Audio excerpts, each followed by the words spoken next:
Bill Wilson is the founder and CEO of Pace Pricing, a consulting and coaching firm specializing in B2B SaaS pricing. As a three-time founder, Bill has navigated the complexities of consulting, agency, and SaaS businesses, celebrating successful exits such as the acquisition of SalesRite by FastSpring. With over 20 years of experience, he's become a trusted advisor to hundreds of SaaS teams, collaborating with accelerators and private equity firms to design profitable monetization strategies. Bill's approach emphasizes data-driven confidence in pricing, helping companies stop guessing, achieve better results, and build scalable models for sustained growth. And before we start the episode, a quick word from our sponsor, Deep Wealth and the Deep Wealth Mastery Program. Here's Sanjay, a graduate of Deep Wealth Mastery, and he says, the investment I made in the Deep Wealth Mastery Program, it's a rounding error compared to the value created today and the future value I'll receive. Or how about William, who says, and I love this, a company that's attractive to sell is also a great one to own. The Deep Wealth Mastery Program gives me the best of both worlds. Now, speaking of growth and adding value, check out what Leon says. He says that the Deep Wealth Mastery Program changed how and who we hire. We've now begun to hire talent today that we never would have hired if it weren't for the program. The talent we're hiring today is helping both increase our growth and profits and our future enterprise value. Man, I love that kind of feedback because it's that kind of feedback that's what gets me out of bed every day. Deep Wealth Mastery System, it's the only system based on a 9-figure deal. That was my deal. And as you know, I said no to a 7-figure offer, created a system that we now call Deep Wealth Mastery. And that's what helped myself and my business partners welcome from a different buyer, a different offer, a 9-figure deal. So if you're interested in growing your profits, preparing for a future liquidity event, whether that's 2 years away or 22 years away, and if you want to optimize your post-exit life, Deep Wealth Mastery is for you. Please email success@deepwealth.com. Again, that's success, SUCCESS at deepwealth.com. We'll send you all the information about Deep Wealth Mastery, otherwise known as the Scale for Ultimate Sales System. That's where you want to be. You want to be with other successful business owners, entrepreneurs, and founders just like you who are looking to create market disruptions. Whether you're a startup, whether you've been in business for 3 or 4 decades, whether you're manufacturing, whether you're high-tech, SaaS, low-tech, whatever the case may be, come in and network with other business owners, with other businesses just like you, because they all want to lock in their financial freedom and enjoy both success and fulfillment. Again, that's a 90-day Deep Wealth Mastery Program. It has your name on it. All you need to do is take the next step. Please send an email to success@deepwealth.com. Deep Wealth Nation, welcome to another episode of the Deep Wealth Podcast. And I've got a question for you. Are you like most entrepreneurs where you struggle with what to charge and you go on the lower side instead of the higher side? Are you getting your value? Are you getting your worth? And if you're like me, particularly when I was starting out, the answer is a resounding no. You're charging far too little, but what do you do? Where do you turn? Who can help you? Well, that's exactly what we're doing in today's episode. We have a fellow entrepreneur in the Deep Wealth House. Very excited. So, Bill, welcome to the Deep Wealth Podcast. And it's an absolute pleasure to have you with us. Bill, everyone's got a story, and there's always a story behind the story. So what's your story? What got you from where you were to where you are today? Wow. Thanks so much, Jeffrey. Great to be here. All right.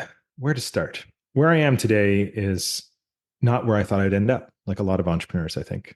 And so for me, I never, ever thought I would be in charge of monetization for so many amazing companies, given that I started off as a software developer. My career started off as in software. I worked in enterprise. I worked in off-the-shelf dating worked in all these things, starting dating myself here 25 years ago. But around 2007, I was 10 or years so into my career, and I was tired of the corporate enterprise kind of world in software. It just wasn't where I wanted to be. So I figured the only way I was going to be able to do that was to build my own company. So I started off by just being a bum in a seat software developer for hire. And so this was my first taste of what am I worth? And so I started off at a very low figure. It sounds big when you come from salaries, right? But when you have all these other things to do, it doesn't feel so big. So I think it was like $70 an hour or something. I quickly realized that you really need to know what you're worth and charge it. Now, it's easier said than done. So as I started building this company, which was just me bum in a seat consulting, it was pretty good because I kind of had full-time work and I was making all kinds of money and it felt good and all these types of things. And then I had this crazy idea. I was like, maybe you should hire some people. That's a good idea, right? Let's try and build a business. So at that time, I had been doing a lot of mobile app development work in the early days back when it wasn't cool. So Palm OS and Windows CE and all those kinds of Oh things. my God, you're And making the me feel iPhone, old. Back in the day, my goodness, I back in the remember that. day, yeah, back in the day Yeah. with my BlackBerry in my pocket. And so the iPhone stuff had just started coming out in terms of being able to allow apps and things like that. So I said, all right, let's take a chance here and let's pivot away from just services and let's start building mobile apps for other people. And I often used to say the fastest way to make money in the App Store is to build apps for other people because it's very hard to make an app make money in the App Store. And that was back in, that was 2009, I think. Hmm. And so as we built that business, the pricing thing crept in again, right? What do we charge for this? How do we get there? And so you get stuck in this world of hourly. It's probably the worst place to be in some cases for a lot of consulting businesses is they're charging by the hour. And you look at your costs and you look at your overheads and you're like, okay, all right. And I used to tell people used to come to me and say, yeah, I'm starting a business and like any advice for me. And this was like early on. And I'd be like, yeah, charge a lot more than you think you need to charge. And they're like, yeah, I'm going to charge double. And I'm like, that's not enough. I said, double is nothing, is the way I would put it, right? Because by the time you take everything into account, you're going to be left with basically a salary. So if you want to have room to grow and add the oxygen to build your business, which is really cash, you need to charge a lot more than that. So I used to tell people at least 3 times, like 3x was my sort of go-to. Anyhow, so as we were building Mindsea, which was my company at the time, we specialized in building those mobile apps, and we were just getting hammered on from clients, just hourly. Everybody knows what an hour is. They can really push back on it. They can really, oh, how many hours is that really that many hours? And then you end up discounting and you end up, before you know it, you're talking yourself out of tons of money, right? And it comes down to confidence. Pricing is confidence. Know what you're worth and charge it. I said it earlier. So to help with this, I decided two problems. One, I wasn't strong enough holding my ground on what we were charging. And two, we were charging for the wrong thing. They weren't interested in the hour. They were interested in the outcome. And what they wanted was a really great mobile app. So I had to come up with a way. How do I start charging for the work that we do in a way that is almost flat fee and still good margin for us and still good margin for them? You'll be happy to know I never actually made it there. But along the way, I learned some things. So one of the things we did, we productized a service at the very beginning of our projects. And it was around this idea of the full design and like bringing a mobile app to life, really. Like, what is it going to feel like? What's it going to look like? So a lot of the design work. And that was a little easier to start to put into a productized service. So we decided to say, okay, cool. It looks like this is what you get for it. And it costs this much, and people started saying yes to that. And we started losing money because, again, we weren't charging enough for that thing. There's a repeating pattern here, Jeffrey. But as we grew, we realized, I think we took that initial service from $2,500, I think, at the very beginning. And I think when I left, it was around $25,000. And of course, the service grew over time. But what it led me to was this idea of productizing service to get out from underneath the consulting hour is probably the best thing most any consulting company can do.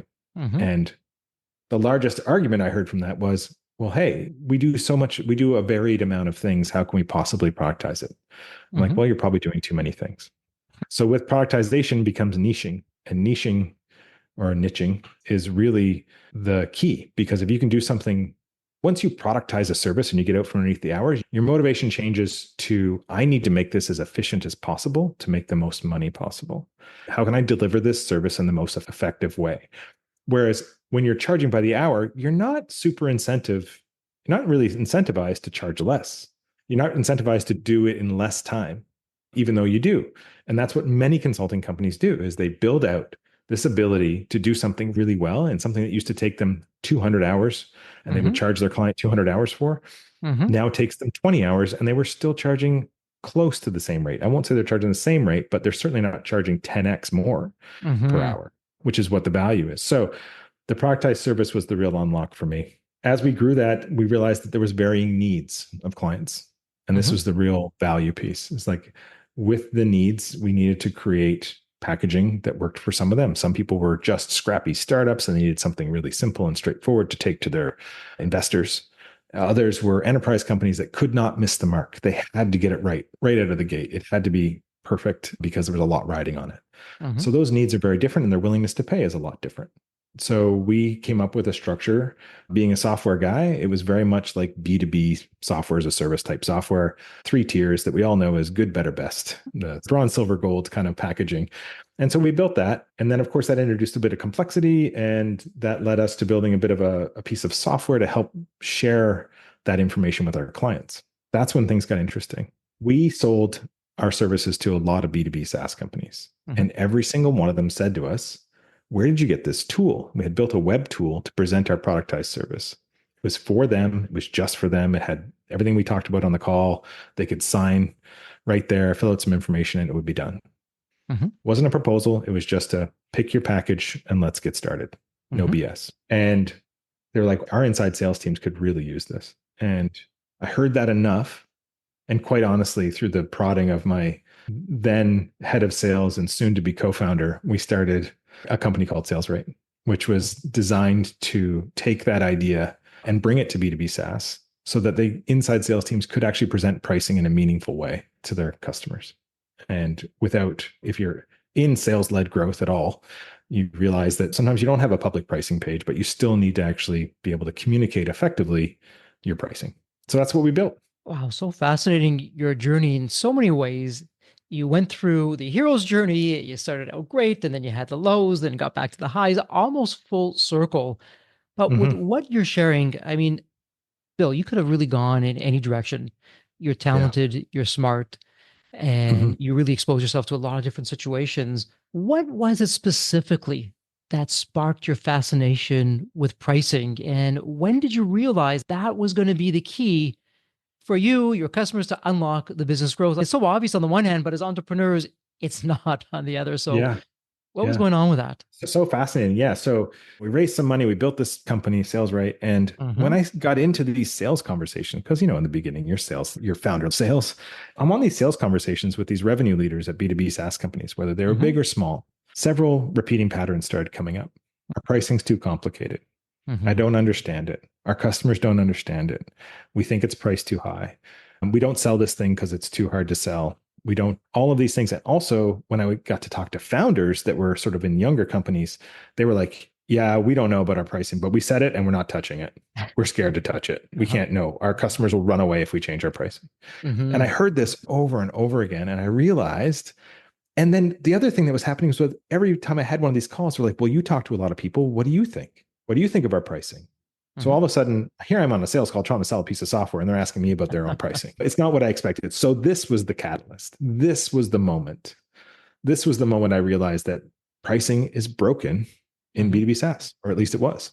And I've been spending most of my time since trying to make it better, along with a lot of other great people. But so that was the real catalyst. And talking to all those people, I decided to go a lot deeper. I said, if I'm really going to help these people, because I love to help, like one of my core values, helping. And if I'm really going to be able to help them and change their life, I need to understand this a lot more. And so I dove into it and I realized it's like half psychology and half science and like right up my alley. I love numbers. I love crunching numbers. I love writing code. I love all those things. And I also love talking to people. And I also love figuring out how things work and the way people think and all those types of things. So it just became this sort of really interesting meeting of passions, I guess, at some level that I didn't even realize I had.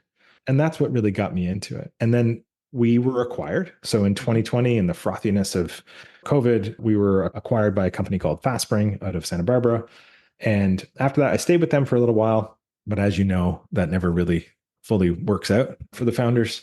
I was lost in the wilderness, so to speak, trying to figure out what to do. So I started working with other founders, helping them, trying to solve their pricing problems, just as a thing to do. I was involved in a coaching program for myself, and there was a bunch of founders in that coaching program that needed help, and it gave me a bit of a purpose. So I was able to start coaching and working with those people. And that's, fast forward, lots more of a story to go here, but fast forward, that's how I got to where I am now. And I'm wondering, as you're going through that, so we get why the fascination was there.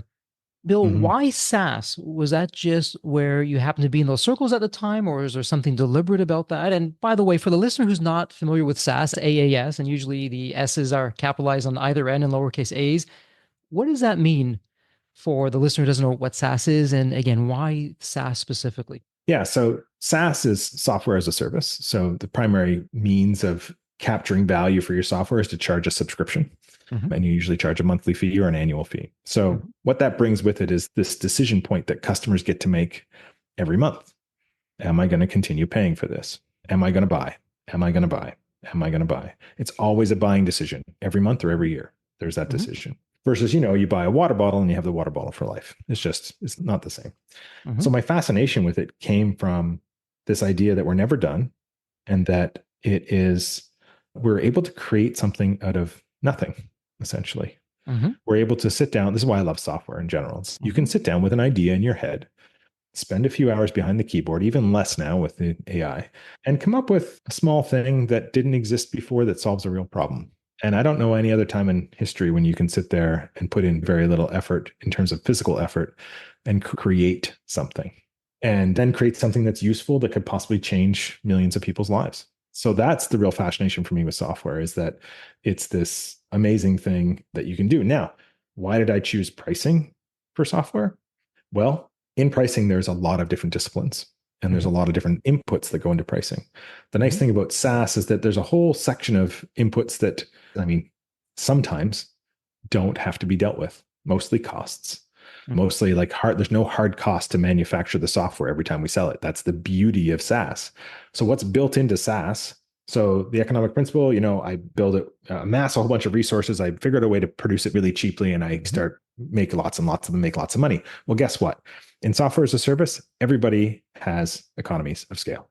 I build it once, I sell it thousands of times. It is not a differentiator anymore like it used to be. If I owned a nail factory, I could expand and make more nails and make them cheaper than anybody else, and I could win in the market. It's no longer that game. Software as a service is a level playing field. Anybody with the right amount of money and the right ideas can come at you anytime. So that's what fascinates me about software as a service in terms of pricing, is like, how do we now take all of that, all the things we know, and attack all the various mentions of what drives SaaS profitability? And how do we do that through monetization? That's a mouthful, but that's what I really love about it. Got that. Okay. And it makes actually a lot of sense as you shared where you were, how you started to where you got to. And by the way, this is the Deep Wealth podcast after all, and liquidity events, business exits is our wheelhouse. Yeah. Looking back, Bill, at your liquidity event, your business exit, anything that comes to mind that you want to share with the community, the audience? Anything that stood out for you, or yeah, I would do this all over again, or hey, you know what, I'd probably do a 180 and go in a different direction? I learned a lot of things after that. A lot of big moments happened for me during that time. And we were venture backed really early. And that brings with it an entire set of baggage that I wasn't prepared for. I thought I was. I listened to all my friends that were doing it. I thought that was the case, but no, I wasn't. So one of the things I would change for sure in my journey was I'd probably bootstrap it as much as I possibly could before I took any kind of VC money. So that was a big one. I like to think everybody's on your side. Like I like to think that people are just good natured in general. People aren't. And I learned that along this journey. I had a particular set of investors that were not interested in what I had to, as I was going through the exit, they were not interested in the exit at all. And they were doing everything they possibly could to thwart it. So it was very interesting. So I won't go too many details there, but at the end of the day, though, the thing that came up for us, we were a co-founding team of 3. I had the majority portion of this company and the others were part-time, so to speak. And I had a team. We had 4 or 5 employees and we were doing the work. I owned a very large portion of the company still. So when this offer came along, very attractive. So my accountant and I / co-founder, my friend, we sat down and we figured out all the numbers. And we're like, if we hit all of our targets for the next 5 years, our dilution will happen, all the things, and we'll sell for the big number that we want to sell for. We will all walk away with around the same amount of money as we would right now if we sold. And that was the decision point. The other thing I realized was that the problem I was trying to solve was massive, much bigger than I had realized, because it was just the tip of the iceberg. And I was going to need tens of millions of dollars to even get going on the things I really wanted to do in pricing for B2B SaaS. And I didn't know, it wasn't what I wanted to do right at that moment. And so when we were approached by Faspring, and by approached, I mean, I was trying to sell to them, and their VP of sales put me in touch with their head of product. And those conversations quickly turned from, hey, we want to invest, to, hey, we want to buy you.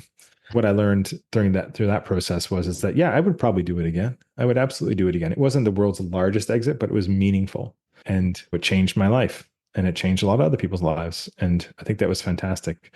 But if I were ever to do it again, bootstrap all the way until I needed it, until I knew I had something that I could go pour the fuel on the fire. And the other piece is that I would, for anyone who's been through it, they know you have to have a plan for what's next. Because, you go through the roller coaster of the acquisition may not happen, but you spend 3-4 months trying to make it happen. And at the same time, you need to keep growing your business, because if you don't, and it falls apart, what are you left with? So once you keep going up that roller coaster, up that tick, tick, tick, you're going up to the top. And if you actually tip over, it's too late. It's over.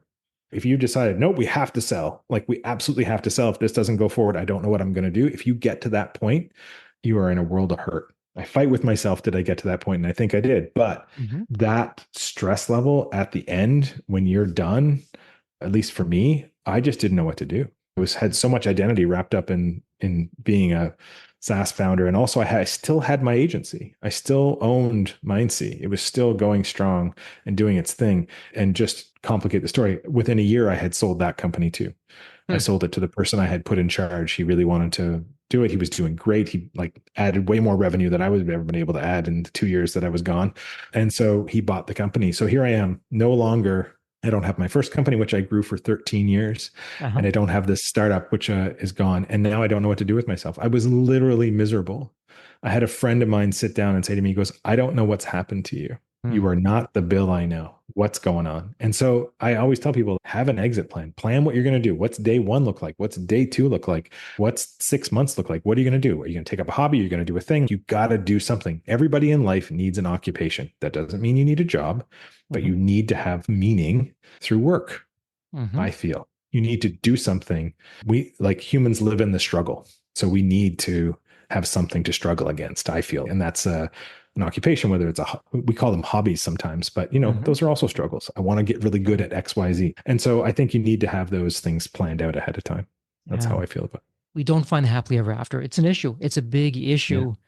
World around doesn't understand what's going on with Bill. He just sold his company. He's doing well. Don't get it. If I can only have his problems, let that be my worst case scenario. And yeah, it's something that we really took to heart. In fact, at Deep Wealth in our mastery program, we take the post-exit life. That's where we actually begin.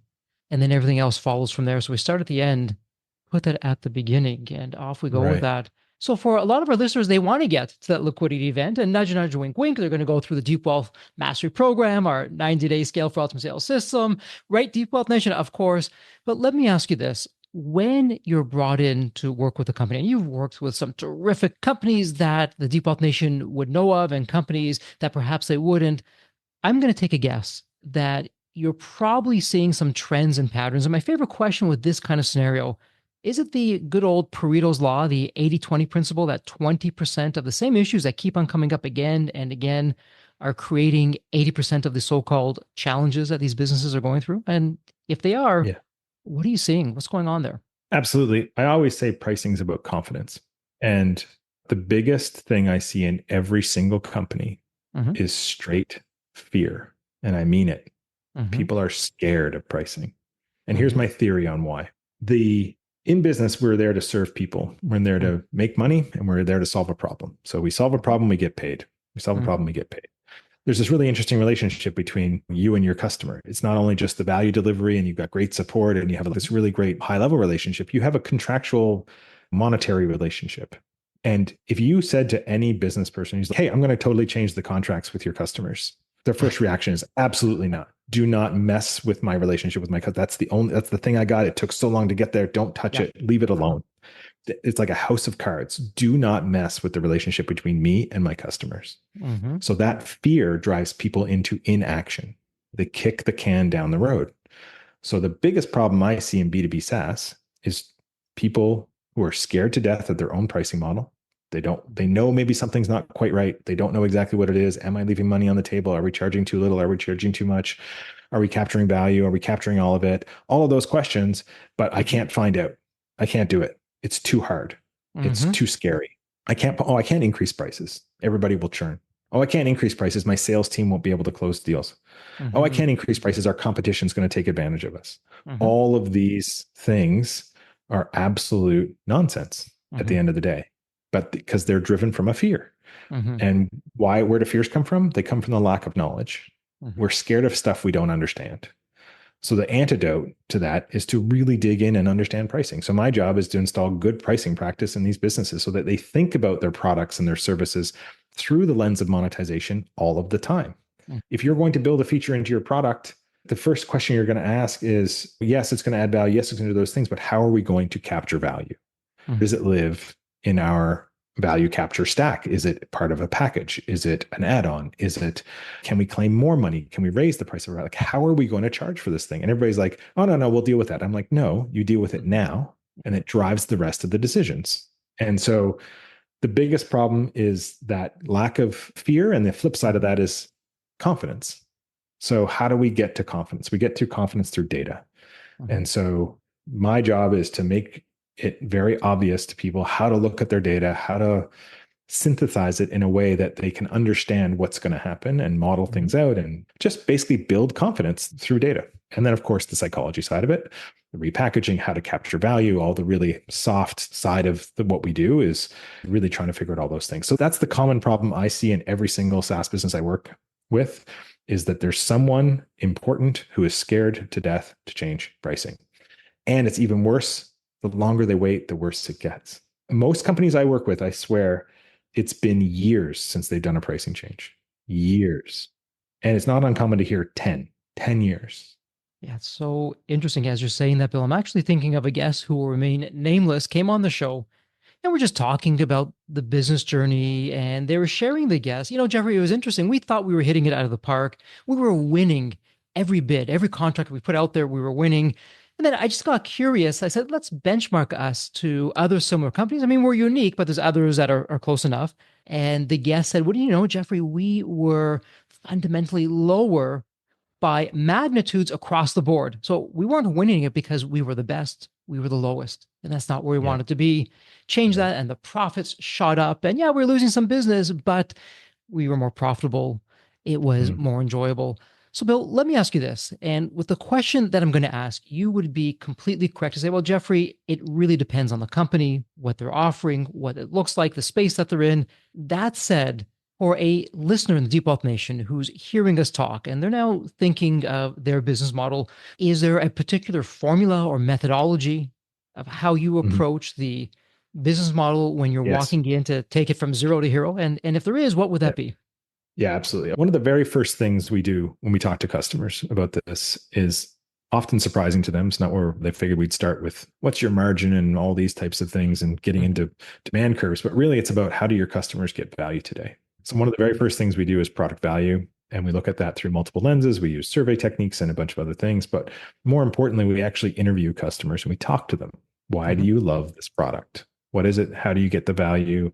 Where do you get the value? The classic product management kind of questions. Mhm. But I try and get people to think about monetization in SaaS, at least through the lens of jobs to be done. So the Clayton Christensen framework or Andy Olwick, both of them are attributed to being involved with jobs to be done. But it's the idea that what is the core job, agnostic of technology, Mhm. that someone is actually trying to accomplish? What are all those stages? What can they do? And so, what we try and do is establish what that initial job to be done is that companies Mhm. are really out there looking for software for. What is that core job that you solve? What is that core job? And if you can start thinking in terms of like, what are all the things you need and that point of first demand, that very first thing that people need when they arrive at your doorstep as a company, if you can capture that in terms of like packaging and things like this, you no longer start thinking about, well, we just need a good package. We need a better package. We need a best package. Okay, we're going to put this feature here. We're going to put this feature there. No, we're going to go, what is the absolute minimum we need to solve this one job? Like I said before, the job is agnostic of technology. It's something you're trying to do anyway. If they're not trying to do it anyway, you probably don't have a real product. There needs to be some core thing that someone's trying to solve. Mhm. Now, after that, so if that's one of the first things we do is try and get people, I mean, after we do all the data analysis and we get into architecture, that's really the piece is like, how do we restructure all these things in such a way that it's around the core jobs to be done? And it's less so about good, better, best. And it's more about, and I mean, there's so many different packaging options when you get into B2B SaaS. But then Mm-hmm. I would say the next thing is that there's only three real levers we can pull in B2B SaaS or any SaaS company. We've got acquisition, we've got Mm-hmm. expansion, and we've Mm-hmm. got retention. How long can I hold on to my customers? How much more money can they spend with me in terms of so expansion is how much more money can they spend for me, and acquisition is of course acquisition, sales and trials and all that kind of stuff. So those are the only three levers we have. So if I get a customer in and they sit in my base package all the time, I basically make what I make from them and that's it. I don't make anything else. So Mm-hmm. more and more people are like, oh yeah, we got to get them to move left. We're going to get them to go from the good to the better to the best. But not everybody's on that journey. If they're getting the problem solved, why do they need to move? Mm-hmm. So what we need to introduce is intra-package expansion. We need to be able to claim more value from the customers. And what Mm-hmm. this necessarily leads to is pricing models that are essentially hybrids. We charge for access or participation. So Salesforce charges for seats and things like this. Mm-hmm. And then we also charge for usage or outcomes, some Okay. kind of element that goes up and down over time. And Mm-hmm. so ultimately, that's the thing we want to get to is we want to get to a model that captures not only inter-package expansion, but intra-package expansion. And if we do that well, retention follows. Mm-hmm. Retention is higher because people are getting more value and they feel like they're paying for what they get as opposed Mm-hmm. to paying for things they don't need and Mm-hmm. all these types of things. So those are the big pieces. And then of course, if we do it right, that point of first demand is carved out just right, that acquisition happens. People Sure. do get into those plans. So that's my theory on current B2B SaaS pricing. I believe a hybrid models are here to stay. And I've never really thought of any other way about it, to be honest. Like I know people will talk about, oh, usage is all the way and feature based is all the way. No, it's why does it have to be all or nothing? It's hybrid is the answer. So let me ask you this, Bill. Throw some things out there and see where it goes. So I'm hearing you. It's interesting you're saying, and really no surprise. Okay, number of seats or number of licenses, and then usage. Let's come up with some kind of variant from there to come up with the business model. If we look to companies that most of the listeners would have heard of, and I'm a little bit reluctant to name names because things change and companies come, companies go. But as an example, if I were to say movie streaming, and regardless of the logo, it tends to be a monthly fee, more or less Mhm. for all you can eat. And they have different variations, ads, no ads, but that's basically it. Is Mhm. that sustainable as you look at where the market's heading, what's going on with consumers and our preferences, and how it's just exploding in terms of the number of content Mhm. channels and streaming services that are coming out there? What do you think? Yeah, I mean it's very B2C, which is a little bit outside my wheelhouse. But Mhm. I will say that their approach to making more money off existing customers, for example, their whole expansion play is multiple screens or ads, like you said, getting rid of ads and those types of things. So they are trying to capture more revenue from their existing customers like everybody else. But I'm also seeing more and more ads pop up in these services and they need other ways to generate revenue. And it's turning into television, like it's turning into cable TV, right? Mhm. So I don't know. I don't really know if it's sustainable. I know that I will say that I don't believe it's a race to the bottom. That's not what I'm seeing happening. I'm seeing definitely Mhm. people are holding their ground with their pricing and raising it, which I think is excellent. Those companies could very easily collapse under the pressure of not raising prices.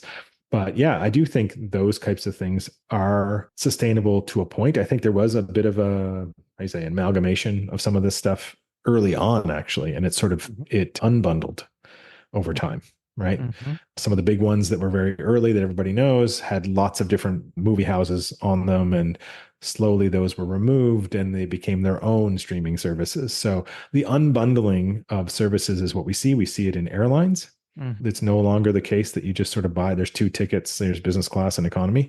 No, you buy the things you want. And Mhm. that's the unbundling of those things. And people get irritated with it, but it's true. Like you want to meet people where they are on their willingness to pay curve. Sure. So we want to claim as much value as we can at the right places. So I think that's what's happening in the streaming. I know a lot of people that just use like an Android box and they use something else. And I know a lot of people that subscribe to every single one.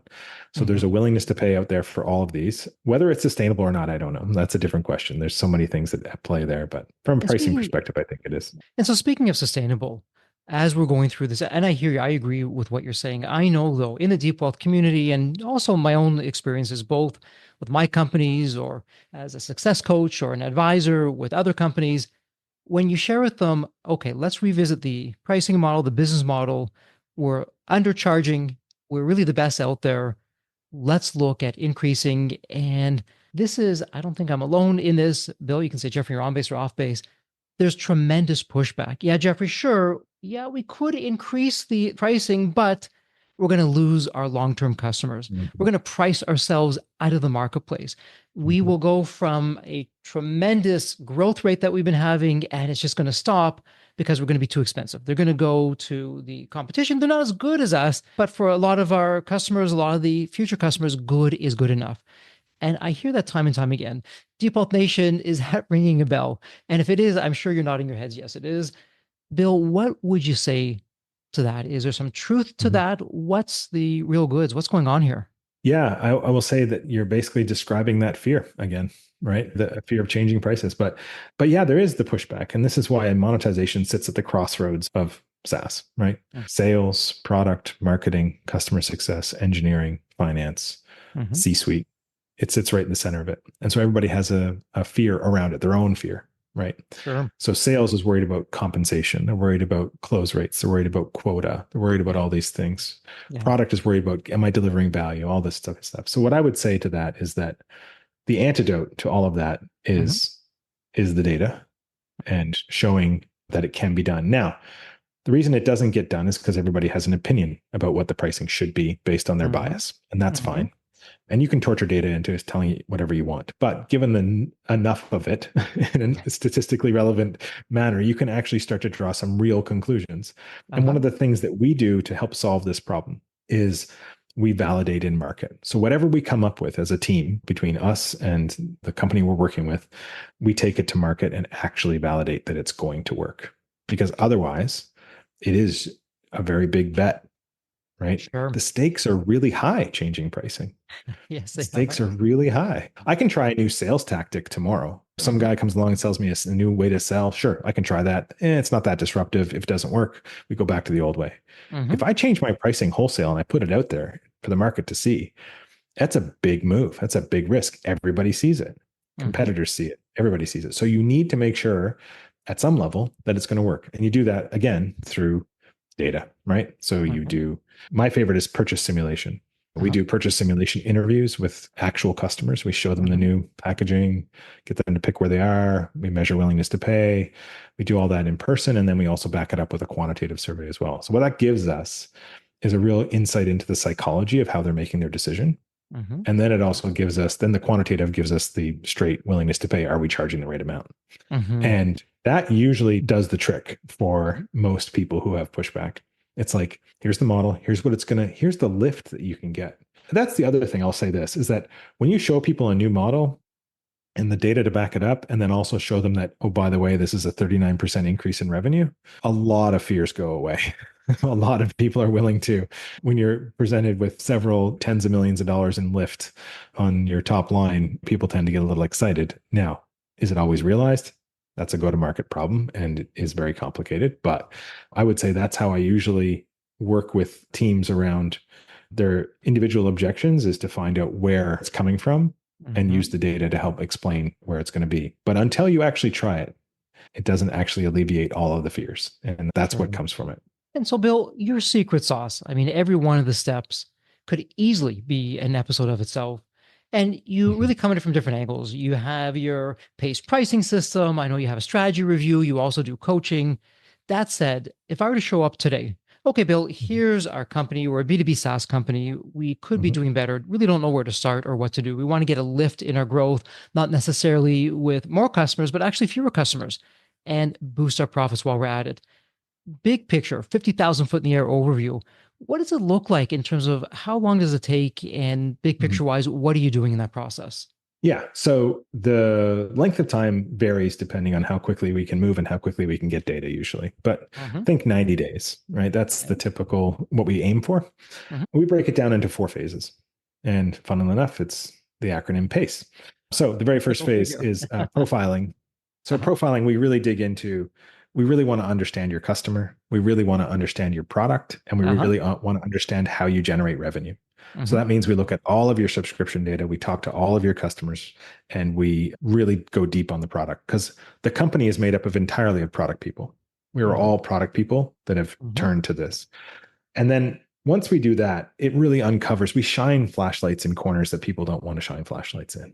We look at sales data, we look at how much they're discounting, how much money you're leaving on the table, how many incentivized discounts we're doing, or over discounting usually, all of these things in an effort to win deals, and it's not really helping us. So we do all of that. And then there's the next three phases, which are architecture, where we actually do full package redesign. We're finding the right value metric. We're doing all the jobs to be done work. We're figuring out how close to value we can actually get to charge our customers. And we come up with a new model. In the next phase, which we call calibrate, is really when we're digging into competitors and figuring out what the envelope looks like. And we're setting initial prices and we're doing initial impact analysis of, hey, if we applied this model today to your existing customers, what does it look like? And finally, and I think, and a lot of companies stop there, to be frank. They do the packaging design after the data. They have a pretty good sense of willingness to pay from the things and they package it up and they go, here you go. I want to take it a step further. And that's what I was talking about around the execution phase, which is this idea of validation. I want to take it to market before they take it to market because we can learn so much. Even with just a few customer interviews, we can learn so much about how people think and how they're going to make that decision. And then, of course, with more surveys. And then we also do big projections. We look at if your acquisition motion looks like this, the same as it does today. If your churn situation looks like this, what's it going to? And then we can project 2-3 years out in the future of what your potential revenue could look like and how you would grow. Because most Wow. companies that we work with are bumping up against that growth ceiling. They can't really grow anymore. They're not charging enough. They're losing as many customers as they're adding, kind of thing. So they get flat, and that's where it ends up. Wow. As you're going through that, my head is spinning. So really my So takeaway sorry. here, it's part science, it's part art. Mm-hmm. Because listen, the data, the facts, the science behind that, fairly straightforward. Most people could do it. Tell me on base, off base, because where the magic happens, it would seem, is really knowing how to approach it. Firstly, the questions to ask, Yeah. where to look, what to do. And then it's not as though you're taking a dart and throwing it at a dartboard. Okay, that's going to be the pricing we're going at. You are saying, okay, based on the data, but oh yeah, remember that situation back then and this one that we had over Mm-hmm. there. Put the two of those together, and here's what we're going to come up with. Yeah, it's not showing up in the formulas. This is really where we need to go. And it sounds like it's a combination of the two to eventually get to a place where, yeah, this is going to work. Okay, no guarantees, but when executed well, here's where it's going to take you, and perhaps one standard deviation up or down. This is where Mm-hmm. you're likely going to land. How am I doing with that? Yeah, that's very close. I would say the thing I tell people the most, because a lot of people will come to us and say, how much are we charging for this? Should we change the price too? Mm-hmm. And when I tell people, I say the price is less important. How you charge is far more important than how much you charge. And getting that right is the real secret. And so, yes, I would say all of the things you said plus that Mm-hmm. is sort of the secret around all of it. It's just being able to look at your entire business through a Mm-hmm. different lens that nobody really does. My dream is to have every single B2B SaaS company should have a pricing team, Mm-hmm. right? They should just have a pricing team. They're responsible for pricing across the organization or across the products, depending how big they Mm-hmm. are. Mm-hmm. And yeah, have good pricing hygiene where they're looking at their pricing every quarter. They're monitoring things, especially around usage and as markets Mm-hmm. change. And they're changing their pricing at least once a year at some level. Changes doesn't mean increases. Changes Mm-hmm. just means you can move features from here to here. You can change entitlements. You can do limits. Lots of different things you can do around pricing. So that's my dream, is to have everybody with working out of a job. But I think that's fantastic. No better compliment, right? Let me ask you something, Bill, because you're saying something really interesting. You're saying it's not so much the pricing itself, it's the how. So when you say it's the how, what do you mean by that? I mean, the model, like, what are you actually going to charge for? Why are Mm-hmm. you charging for it? And of course, there's the how much, but it's really around how do our customers get value? And then how can we align ourselves, our company around that value such that our customer and us are now in parallel lockstep, right? So if I'm charging them for value, they're getting value. We're completely aligned. My job now is to make that company successful.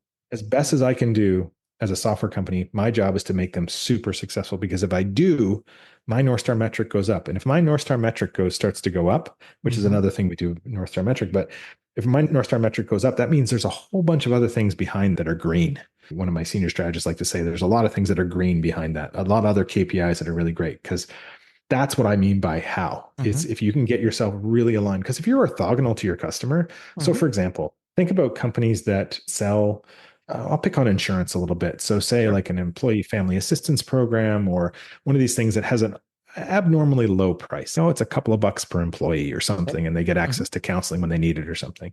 They're betting on you're not going to use it. That's how Sure. they make money. They are not aligned with your goals. Your goals is to make sure that your employees have the support and the things that they need. So they want them to use it, but the company who sold it to you doesn't want you to use it, banking on the fact that you're not going to use it. And that's how they make their money. And I feel like that's an orthogonal, perpendicular kind of situation. And I don't like those. I want to get more aligned with my customer, and I want to help lift them up. And if I can help lift them up, that means that lifts me up. And maybe it's idealistic, but I've seen it play out many times. People make pivots to different value metrics and different ways of pricing, and things just start to move in the right direction. And I worked with a company over the last year, and it's been fantastic to see them do the hard work of actually rolling out the price change and moving all the customers that haven't been changed their price in 7 years. And to the point now where they have 98.1% of their customers moved over, and they're feeling great. And they added 28% to their revenue. And it's just, they have so much more confidence. Yeah. They think about pricing all the time. Their success team is just absolutely, we're changing the price. Like before, they were like, no way, we're never changing the price. Our customers are going to leave. And now they're like, cool, when's the next price change? So it's really fascinating to see those transitions. And that's what gets me out of bed anyway, is seeing them win. I know, absolutely. As you're talking about that, it reminds me really of my own journey. I never want to be the biggest in the industry. I just want to be the most profitable. And usually that means you're actually far smaller than the competition, but you're more agile. You're enjoying the business more. There's fewer moving parts, fewer customers, but every dollar of revenue is going so much further because of the way that you really orchestrated the business and the business model. What was that saying? Luck is not a business model. And it so often is for us entrepreneurs.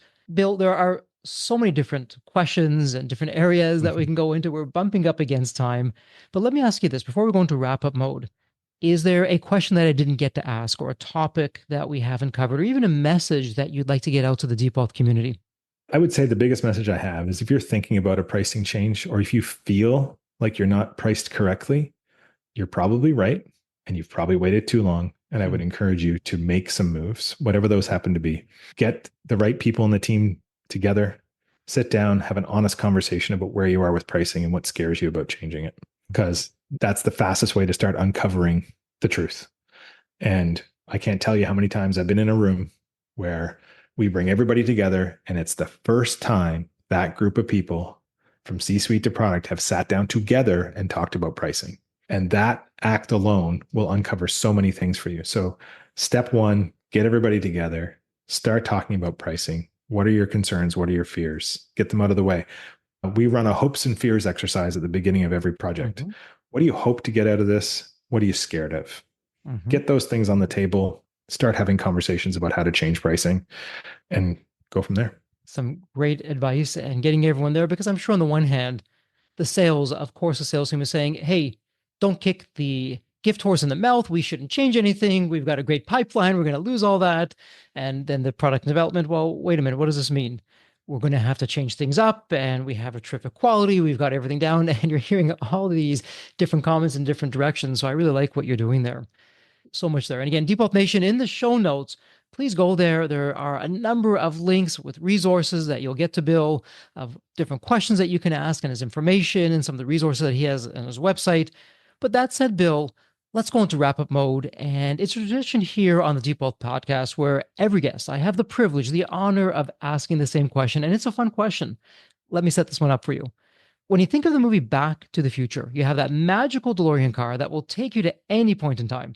So, Bill, it's tomorrow morning. You look outside your window. Not only do you see the DeLorean car curbside, the door is open, you hop on in, and you're now going to go to any point in your life.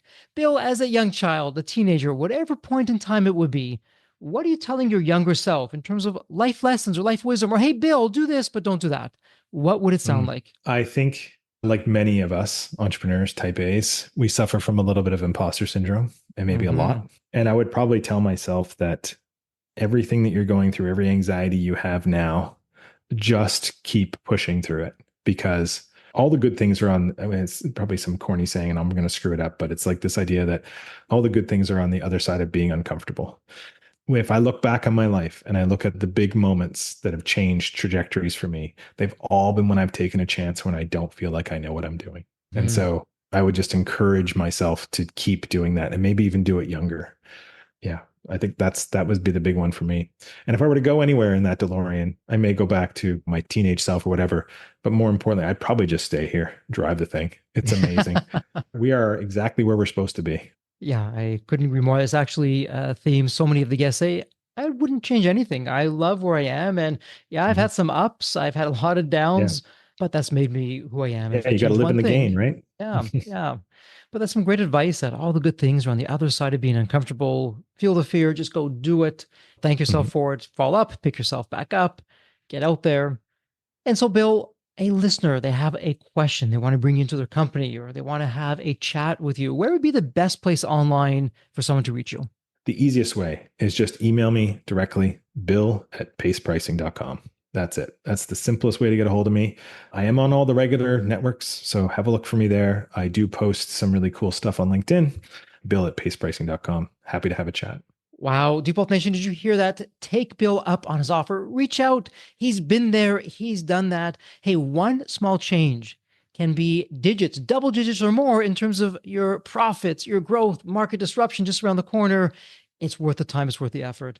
Well, Bill, congratulations. It's official. This is a wrap. And as we love to say here at Deep Wealth, may you continue to thrive and prosper while you remain healthy and safe. Thank you so much. Thank you. It's been a pleasure. So there you have it, Deep Wealth Nation. What did you think? So with all that said, and as we wrap it up, I have another question for you. Actually, it's more of a personal favor.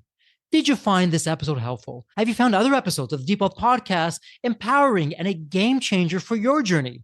And if you said yes, and I really hope you did, I have a small but really meaningful way that you can actually help us out and keep these episodes coming to you. Are you ready for it? The dramatic pause. I'll just wait a moment. Drum roll, please. Subscribe. Please subscribe to the Deep Wealth Podcast on your favorite podcast channel. When you subscribe to the Deep Wealth Podcast, you're saving yourself time. Every episode automatically comes to you. And I want you to know that we meticulously craft every one of our episodes to have impactful strategies, stories, expert insights that are designed to help you grow your profits, increase the value of your business, and yes, even optimize your post-exit life and your life right now, whatever you want that to look like. And every time you subscribe and a fellow entrepreneur subscribe, it's a testament to how together, yes, we are changing the social fabric of society. One business owner at a time, one liquidity event at a time. So don't let the momentum stop here. Subscribe now on your favorite podcast channel. You'll never miss an episode. You'll be the first to hear from the top industry leaders, the innovators, the disruptors that are really changing and shaping the business world. And maybe you're commuting, maybe you're at the gym, maybe you're taking a well-deserved break that we spoke all about on this episode. The Deep Wealth Podcast, it's your reliable source for the next big idea that could literally revolutionize your business. So once again, please hit that subscribe button, stay connected, inspired, and ahead of the curve. And again, your next big breakthrough moment, it might just be one episode away. Maybe it was even this episode. So all that said, thank you so much for listening. And remember, your wealth isn't just about the money in the bank. It's about the depth of your journey and the impact that you're creating. So let's continue this journey together. And from the bottom of my heart, thank you so much for listening to this episode. And as we love to say here at Deep Wealth, may you continue to thrive and prosper while you remain healthy and safe. Thank you so much. God bless.